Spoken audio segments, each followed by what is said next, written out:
What's going on, everybody? Hey, this right here is Offside Hockey Talk. This is episode number 389, closing in on the big 400 with my man right there, Mr. D4, Dylan Fournier, as the co-host on the show.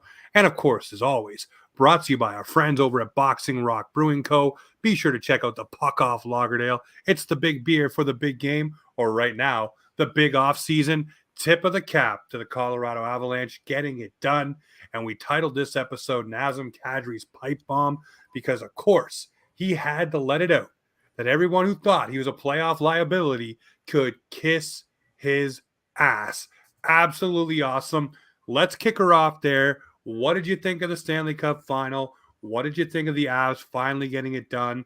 And then, of course, the laundry list that is the injuries of the Tampa Bay broken down Lightning. Well, first of all, I would like to congratulate Colorado.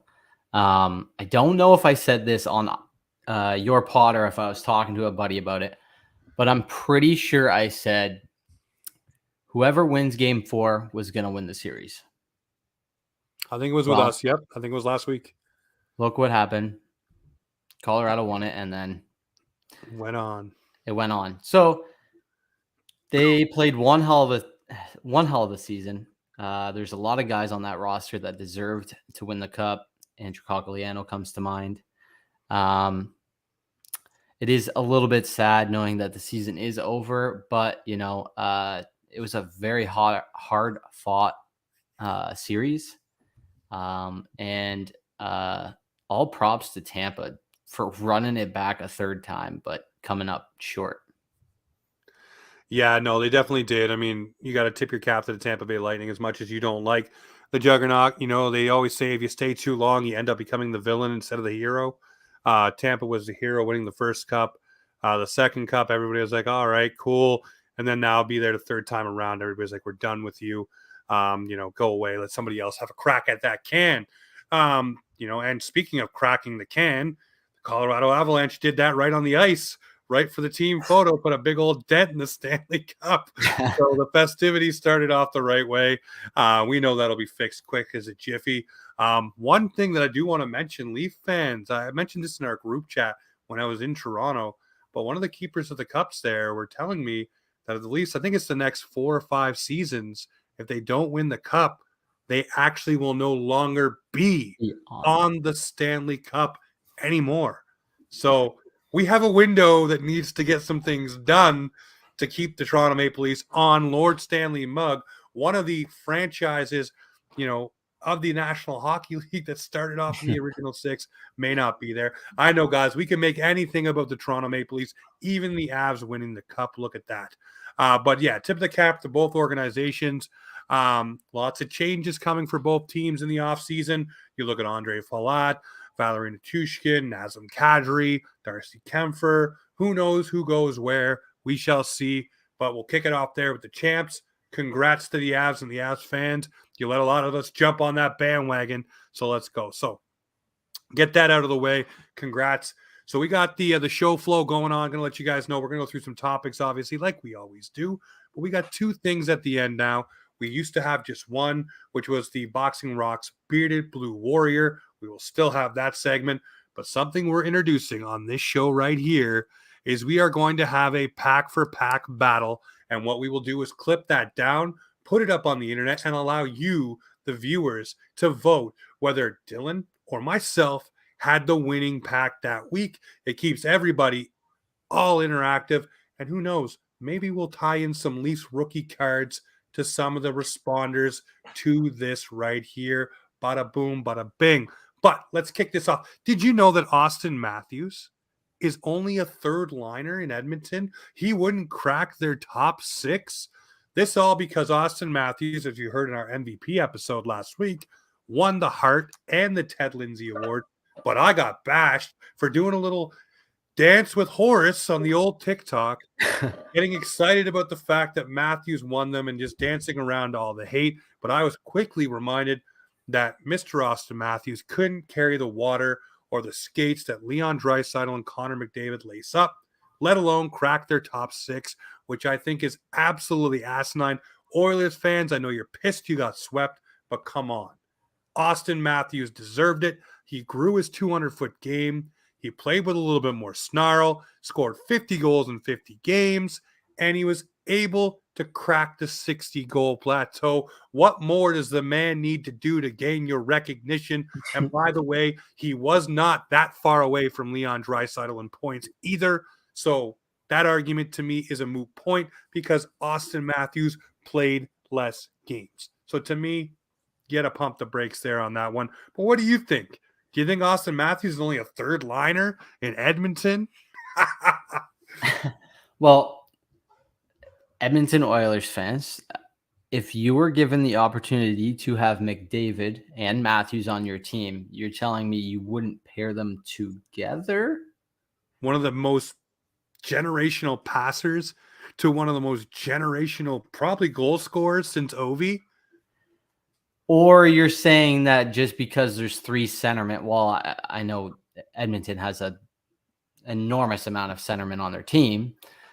So you're saying even if Draisaitl goes center or he's on the wing, so it would be McDavid and Draisaitl on a line, then you have Nugent Hopkins, and then you have Matthews. That doesn't add up to me. So he has to be top six. Because who the heck are your wingers besides just Draisaitl? Hyman, Nuge, I guess. I don't know. Hyman did play a exceptional role. Oh, 100%. I'm not knocking Hyman, but nope. I'm just shaking my head. I'm just like, I guess they'll say Evander Kane now, but I mean, technically he's property of San Jose. So we learned that right on this show, by the way. And wasn't it funny that came out on this show, and then all of a sudden it was everywhere. It was everywhere. So I'm just saying, sometimes Offside Hockey Talk might get a little scoopsy-co. You never know. You never know. But yeah, I thought that was funny getting chirped about that. I mean, you know what? I know you're salty you lost and you got swept by the Cup champions. No shame in that. And obviously Mike Smith banged up to all hell, will not be coming back for the Edmonton Oilers. Duncan Keith will be. You guys aren't going to get free of that cap. But yeah, you look at this and you say, I don't know what you guys are thinking, man. I put Austin Matthews on the top line. You imagine running a power play unit of Leon Draisaitl, Connor McDavid, and Austin Matthews. Go sprinkle whatever you want for the next two players. Those three guys alone, that's just dirty. Just dirty. But absolutely, we'll move on from that, Edmonton fans. Have your moment of gripe. Austin Matthews is not only voted on by the writers, but voted on by his peers, which is Leon Draisaitl and Connor McDavid, by the way. So they also believe in what Austin Matthews is doing. Just putting that out there. All right. Speaking of doing somebody dirty, I want to ask you this question because it's one that's been on my mind. Haven't seen it come up pretty much anywhere. But are the Florida Panthers now one of the teams that is known for doing coaches dirty? What happened with Gerard Gallant was pretty greasy. Everybody admits that. That was pretty greasy. Calling him a cab, getting him out of there, kind of bad. But what they did to Brunette after leading the team to the President's Trophy, taking them past the first round for the first time in forever, then allowing all the other teams to kind of fill their coaching vacancies, then bringing in Paul Maurice and relieving Brunette of his head coaching duties, now with really no other opportunity to go anywhere but to go back to the Florida Panthers in a lesser role than head coach. I think that's pretty greasy. I think that's pretty bad. I think if you wanted Paul Maurice, then you let Brunette go right away and allow him to explore all the coaching vacancies that were available, which there were quite a few. There are still a couple, but we all know the names that are on lists there, and things are getting finalized now. Second and third interviews have been done. Brunette would be behind the eight ball to even get a chance. So I'm wondering, is there a pattern here with the Florida Panthers and the way that they handle things? Because I think ownership there really needs to look in the mirror and start treating people with a little bit more respect. I agree with what producer Clark said in our little chat, that I think they're on the downward, and I think this may be one of those moves that put them in that direction. Well, I know Mr. Pete the Heat has come up with a couple of videos with this sound, and it's from the Trailer Park Boys. Greasy, greasy, greasy. I don't have the accent. I won't pretend that I do. Appreciation. But I see it kind of similar as the Vegas situation. It seems like they're just running through their head coaches. Now I know that the situation with Joel Quinville was different, and Yes. he was canned. But just because he doesn't have the experience that Paul Maurice does, you're telling me that after he led your team to President's Trophy and past the first round in however many years that you guys haven't got past that, that you're gonna can him just because there's a better guy on the res or that's open in the open market. Um, I don't think Paul Maurice's resume is like high, like by any means. Like he hasn't won a Stanley Cup, if I'm not mistaken. I believe he did with the Carolina Hurricanes. But wasn't he an assistant? I'm not 100% sure. We can go Okay, back and look okay. at the records, but But like you see what he did with Winnipeg, and Winnipeg's I would say, similar team to them. And like, I guess maybe they're kind of salty that they got swept, and maybe Brunette was only using the players in one way or using one system in one way. I don't know. I see this kind of like a stab in the back. Um, like I said, it's similar to the Vegas situation where, I guess Gerard Gallant, Gallant has been kind of fished around a couple times and stabbed in the back. So maybe wherever he coaches, he get the place stabs people in the back. Who knows? But yeah, I assume you think this is pretty greasy yourself. oh yeah, no, that's why I bring it up. I think it's just I don't know. Like I said, I think the organization needs to look in the mirror a little bit and realize when you do people dirty, people start noticing.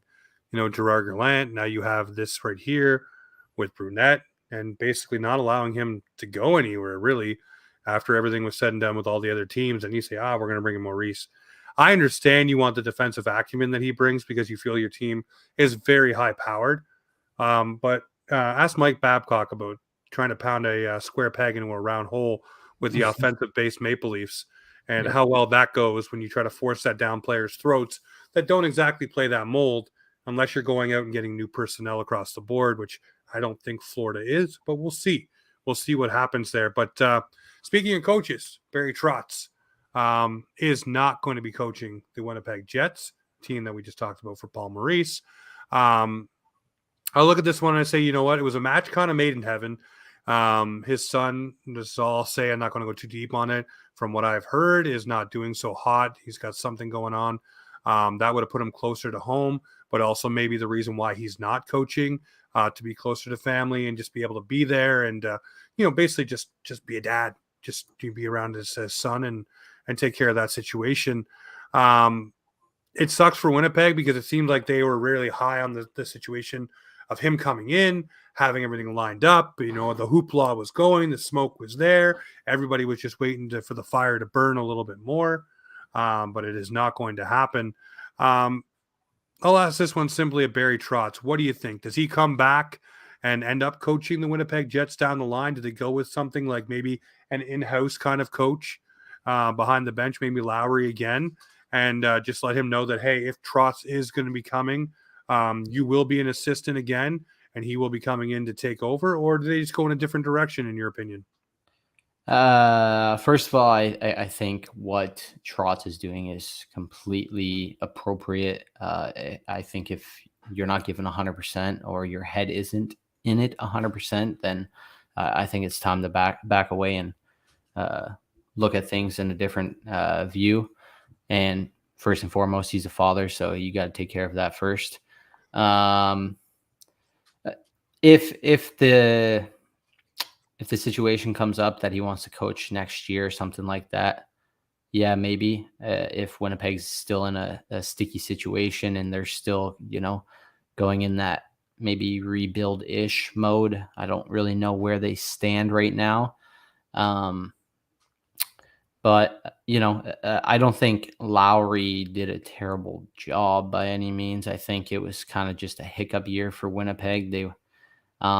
but I could see a lot of moves happening in Winnipeg also. So you don't want somebody that's been there with the team that uh, who already competed in a crappy season uh, to coach the team. So maybe they just go with somebody that's not top dog, but somebody that's willing to stay in it for the long run and coach a team that's in a rebuild mode. No, definitely. I look at it and say, maybe toss Lowry a biscuit, let him run with it and see what happens. Especially if you are going to be running a team that is probably not going to be a top caliber team. By the way, things are being said about the squad. Seems like Shifley wants out. Seems like Hellebuck's in rumors. And then you have this one dropped during the intermission. Pierre-Luc Dubois has informed the team that he is going to be testing unrestricted free agency. That could be employed just to get more money out of the Jets. But it does look like, and we'll call him this now, the problem child that is Pierre-Luc Dubois wants to find another team and see what he can get paid elsewhere. How would you feel if you're the Winnipeg Jets and their fans? This guy here was the trade piece for Patrick Laine, the former second overall pick. Dubois being the third. Um, how does it shake out for you when a guy says, a year out, by the way, not 6 months from or anything like that? He's made his intentions clear an off season before that he is going to leave. So if you're the Winnipeg Jets, this is probably your time to get the most value. But how does that make Winnipeg Jets fans feel? And do you think Dubois is in the right here? I don't know if he's necessarily in the right, but I think I see a pattern, and I think that he just wants to be on a winning team. He did similar situation with Columbus. He was seeing that they were headed in a direction that he didn't want to go in, and he was like, "Okay, like, can you guys trade me or whatever?" Or whether it was Tortorella or not, that the situation was whatever. But it seems that when the team isn't doing so well, he wants out and he wants nothing to do with them. Then I see that he's just, yeah, I want to win a Stanley Cup and I want to be on a winning team. So he's not willing to be patient and stick it out. I think he's in the wrong. And for Winnipeg Jets fans, I would be sour if this was somebody, for say, naming names, Tavares or something like that, where, you know, he wanted out of Long Island because he didn't see the team going in the right direction. He came to the Leafs and all of a sudden the Leafs aren't doing good or whatever. And he wants out of there too. Like I think the player's in the wrong, and just because you're not being patient or just because you don't have patience doesn't mean that the grass is always greener on the other side, I guess. And clearly in this situation already once it isn't. So maybe he needs to reevaluate his playing. I don't know. But yeah, what do you think? Do you think he is doing Winnipeg dirty or? Oh, I definitely think the coming out a year in advance. I mean, you can say that internally, but to put that public, you know, and I know maybe it calms the fires or maybe stokes the flame. I don't know, but yeah, to say that publicly, I just think it puts a target on your back for the fan base because Yep. now they're not going to want you there, which is going to force management's hand to probably trade you this offseason Yep. because it's just going to be boo birds. And, unless you come out and blow the doors off and lead into a Stanley Cup, you're not going to win any favors there because you've already told those fans you don't want to be there. You're done. You're walking. See you later. Goodbye. Arrivederci. Don't like it here. Yep. So I think that really the writing's on the wall, and I don't think it's the right way to do it. I'm not always it's good for us. It's good podcast fodder for anybody who wants to write an article. It's great. But for fans, it's probably not the greatest feeling in the world, knowing a guy that has great potential to be a great player, not a superstar, but a great player is now wanting out of your organization. Maybe one, two, or three guys who want out of your organization really kind of leaves you in a lurch, especially a team like Winnipeg that needs all the help they can get, really. And I'm not knocking them. I'm just saying it's not a preferred destination for a lot of guys. So it Yep. really does suck. But you know what? We'll see what happens with Winnipeg and what shakes out. Want to get your opinion here. This wasn't in our show run, but obviously got released that the Sedin twins and Daniel Alfredson are going to the Hockey Hall of Fame. What do you think of those two getting in? The Sedin twins, I like them. I love watching them play. And of course, Daniel Alfredson. There was the big movement, get Alfie to the Hall. But again, these guys are getting in, and a guy like Alex Mogilny is not. So, what are your Um, thoughts? Think I saw this on TikTok. Somebody said that I think it's Hendrick had some sort of trophy, heart or something, maybe one season, and Daniel didn't. I don't think they're far in points. Maybe they are, but the only thing on Daniel's resume is really the gold medal, I think. Listen, if you're in my eyes, if you're electing one in, you kind of have to elect the other. They kind of go hand in hand. They went hand in hand in the draft. You kind of have to send them here together. Daniel Alfredson deserves it by a landslide. It's weird now that like I'm growing up and I'm seeing all these guys that I watched growing up Yeah, going to that's the a Hall of weird Fame. feeling. Yeah. But somebody also like Roberto Luongo, people were saying that he didn't really deserve it either. Like he didn't win a Stanley Cup. He didn't win the Vezina. He was like very close, but he didn't. So I don't know if there needs to be like a certain criteria or something like that here that, you have to have this, this, and this. I would like to But see a breakdown, maybe just this is why he was selected because of, yeah, how great would that video be just to be like, we selected the Sedin twins because of A, B, C, and D.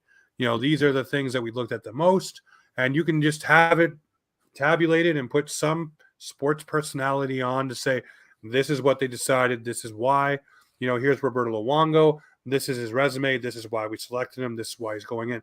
I would be fine with that. At least it would give me peace to know what you're looking at. And as a yep, fan, then you can understand maybe why some guys aren't getting in, or it only amplify why a guy you love hasn't gotten in. You're like, he meets beyond this criteria. Why is he not in there? yep, yeah. I think that would be really good, but it really does leave it up to the people that are looking at the ballots, and it's always just like, so why is he or why is he not in, kind of sort of thing. So, I think it's a great class. That these guys played a long, long year. Oh, yeah. Some of them 20 years. So, props to them on a career. And who was the lady? I think she's a Finnish lady that got elected. It looks like she had a great resume as well. So, In the builder category, yeah. yeah. So, congrats to everybody that's elected. Oh, 100%. So let's switch gears here. We're going to talk about the Leafs for just a couple of moments. Obviously, we are a show that does talk about the Toronto Maple Leafs. He's drinking out of a Toronto Maple Leafs water bottle, for crying out loud. Come on now. That's how deep we are here. Okay. We got free agency around the corner. We got the draft coming up. By the way, tune in for Offside's draft show. It will be later this week. Absolutely pumped up for that to go. We'll have the one and only Mark Seidel on. Great to ask him questions about the draft. Can't wait to pick his brain and see what comes of it. I'll ask you quickly, with the draft approaching, do you see the Toronto Maple Leafs moving their first pick and getting a couple of more? Or what do you think the Toronto Maple Leafs brain trust might be doing? There's some rumblings they may attach that pick to trying to get themselves a JT Miller, or trying to get themselves an impact type of player to be a part of this roster, and hopefully attach some things going out to balance the cap. Where are you at with the Leafs going into the draft? We'll talk about free agency in a moment. I mean, someone like JT Miller would be lovely. Isn't he lovely? Had to do it. but Had to do it. but at the 25th pick, it's kind of like, if you don't move this and help the team, then you're not getting a guy at 25 that's going to impact the team right away. So I think there's more value in it to trade it. I would like to see it. Now, I mean, our draft scouts do a phenomenal job by picking out those gems in the first round, the second round, whatever. So whether or not we, trade it for JT Miller or trade it for those picks, I don't see a situation where we're gonna fall or hiccup and make a mistake.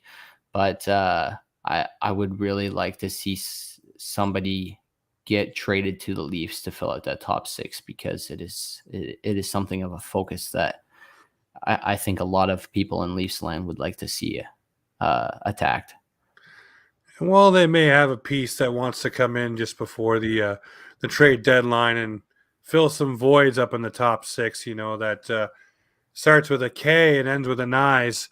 So wouldn't it be nice to see him in the lineup? But we'll It never would know. be very nice. Very nice. Yeah, no, definitely would love to see it. Obviously, Toronto Maple Leafs have a first, a third, and a seventh. The third being from the Winnipeg Jets. We'll see what shakes down on draft day. We know, like Kyle Dubas loves to be a bit of a mover and a shaker. We'll ask Mark Seidel what happens there. That'll be a fun one. He's always bang on, by the way, with the list. Go back and look if you don't believe me. This guy knows what he's talking about. Can't wait to get that episode in the bag and get it up for you guys. But hey, let's talk about the Leafs and the free agents, because that is very quickly approaching as well, my friend. The Leafs. Obviously, everybody's talking about what needs to be done. Tip of the cap for them for getting Timothy Liljegren done and having a defense pairing that could probably carry themselves for the next couple of years at a beautiful total of 2.4, I think it breaks down to. So that's pretty good, or 2.2, whatever it is. It's in that range. 2.2, yeah. So absolutely kudos to Kyle Dubas. I think it spells the Sandman probably going out the door. Lots of people don't want to see that. But I do think Liljegren getting the chance to play with Giordano really did take a step over Sandin when he got hurt. And that hey, that's the thing about developing guys. You can use them as trade bait prospects, whatever you want to call it. So let's go free agency here. I want you to take 3 names, just 3, because there's so many names out there that you think may come to the Toronto Maple Leafs, and I'll give you my 3, and we can bicker back and forth if these guys are actually going to be a part of the Maple Leafs lineup. You got to make it realistic, though. You can't just go off the top of the board and say, I want Malkin, Subban, and Giroux. Let's go.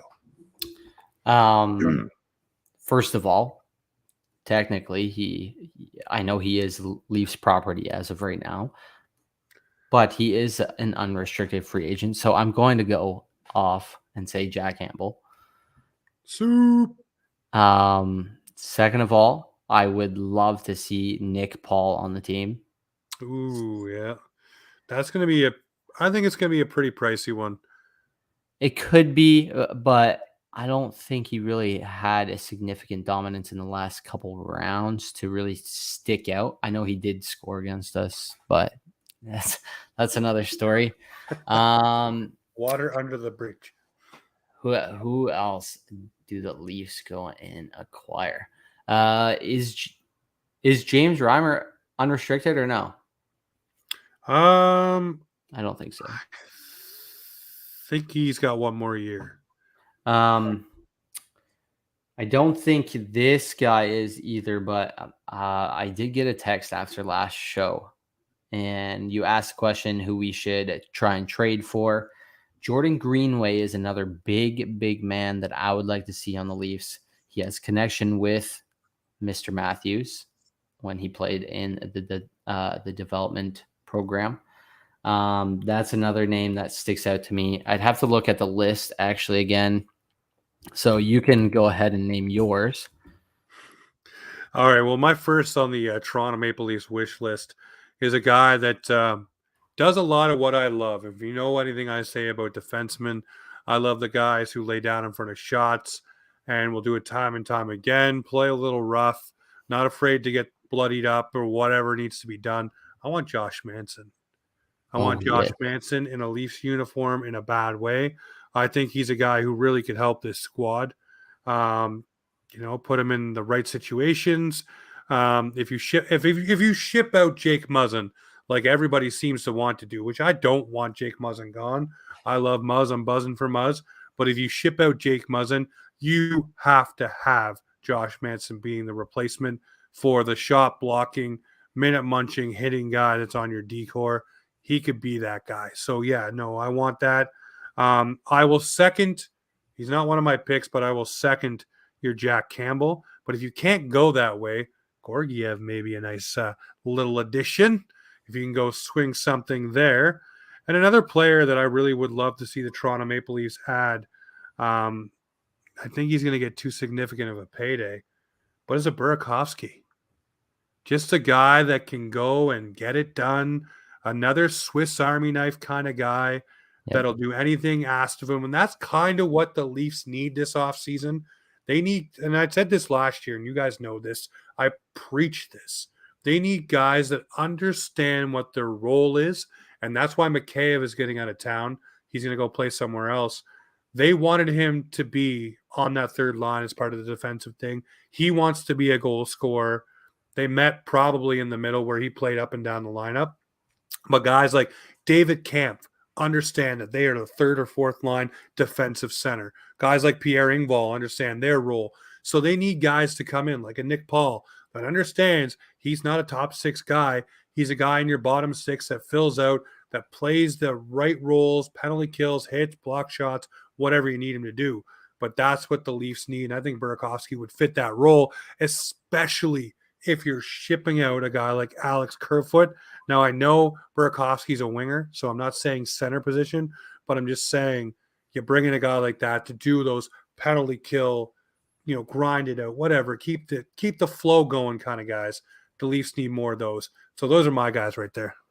My last guy or couple that I would keep an eye on, Nikita Zadorov. I like the way he plays. Yeah. I have always liked the way he plays. He's played here in London.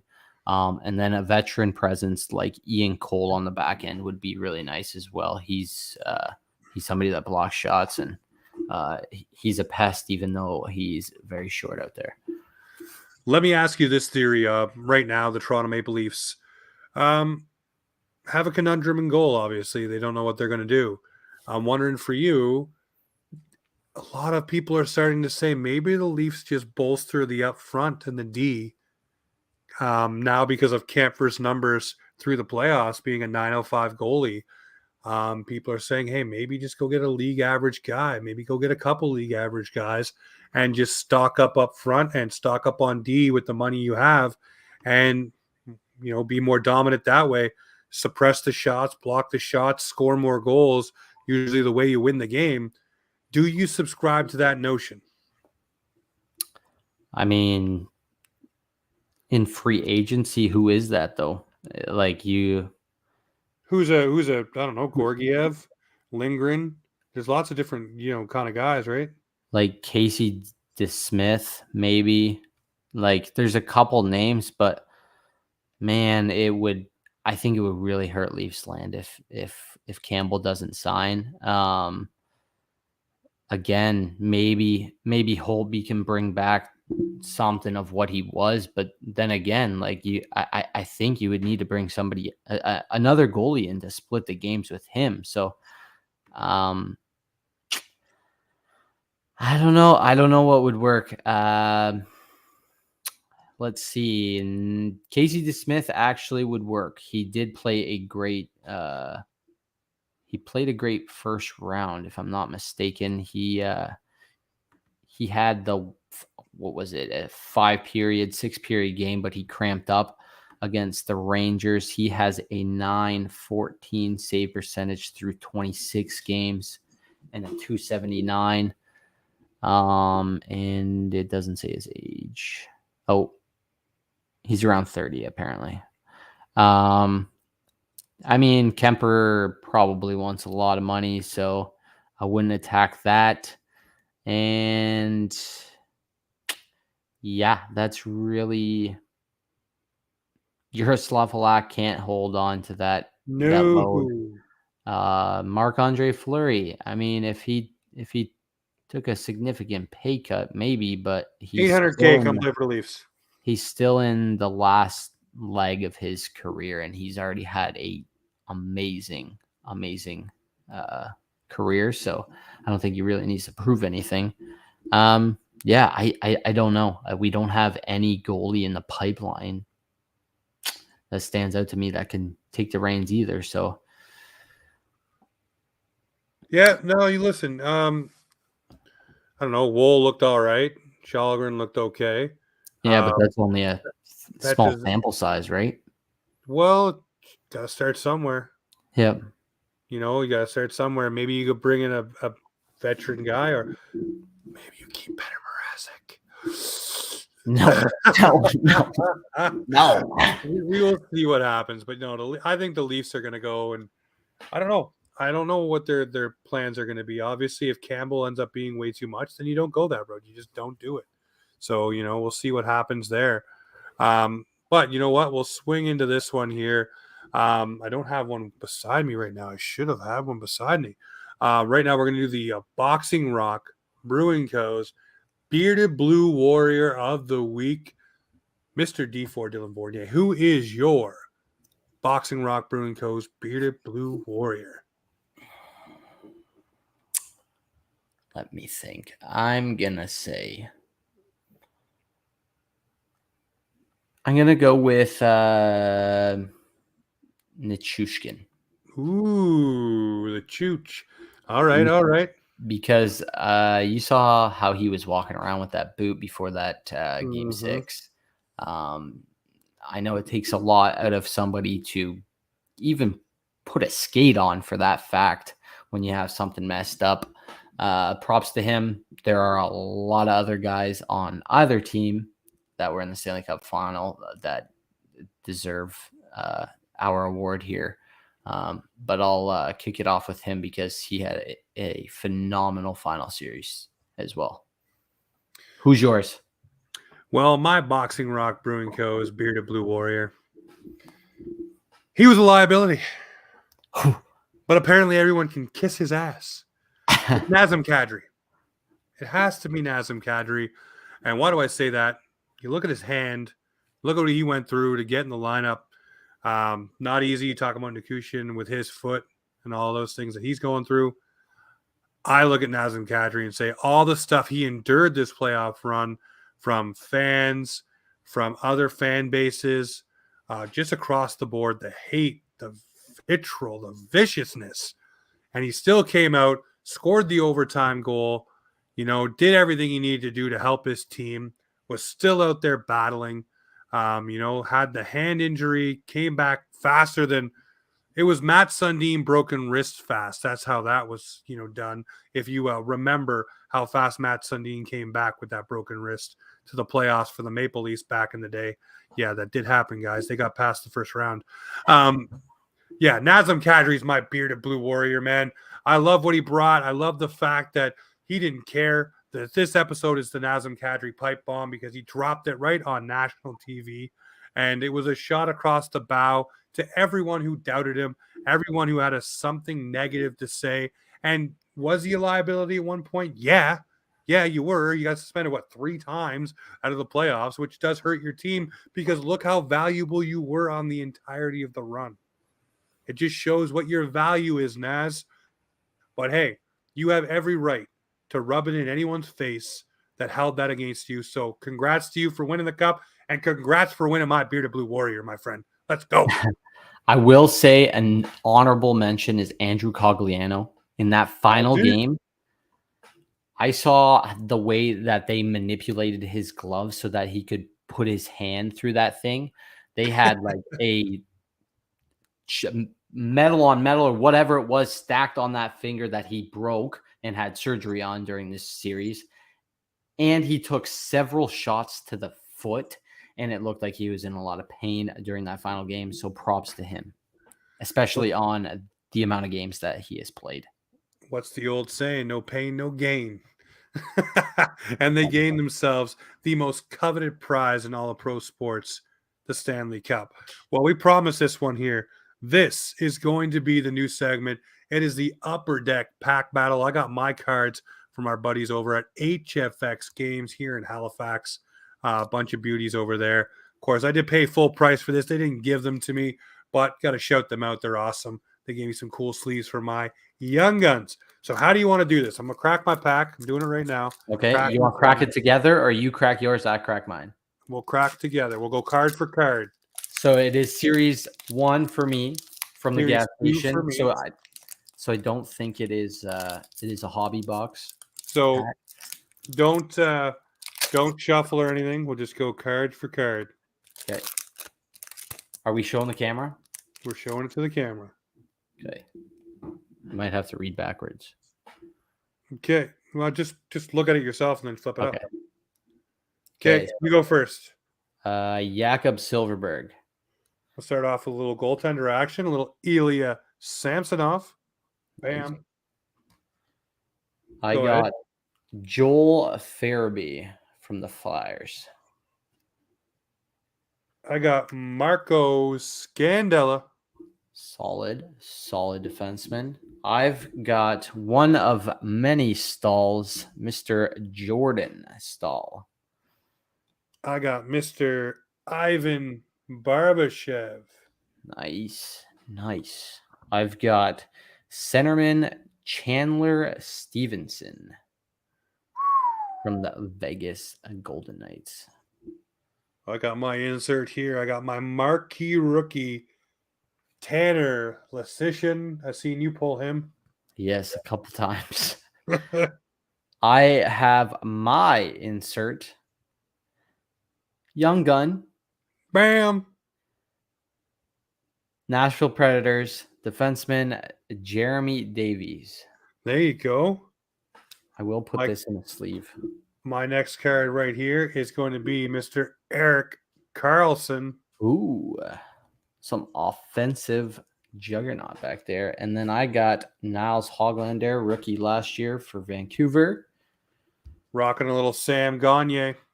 Nice. Could be a Leaf. Could be a Leaf. I've got Mr. Sebastian Aho. I got Robin Leonard. Ooh, you got 2 goalies. I ain't got no goalie to defend me. And I got Darnell Nurse. And I got Kirby Doc with his twisted up wrist at the World Juniors. So I got myself a whole setup here, man. You do. Like that. I like that. All right. So, ladies and gentlemen, what we'll do now, this will be clipped after this episode. It'll be put up on our socials. You can vote which person had the better pack. It's called Pack Battles. We're starting it off this episode here. It's going to be a fun thing we do. We'll see who wins. Maybe we get a crazy pull. Who knows? But like I said, down the line, we'll probably end up giving away a Leaf rookie card as we get into these things with the best comment, whatever, create a lineup. I don't know. We'll figure something out. But this one right here, we'll put up for the vote. We'll see who wins, and we'll check it out next week on Tuesday to let you know. But hey, this right here has been Offside Hockey Talk, proudly brought to you by Boxing Rock Brewing Co.'s Puck Off Lagerdale, because this is where hockey comes to talk. Woo!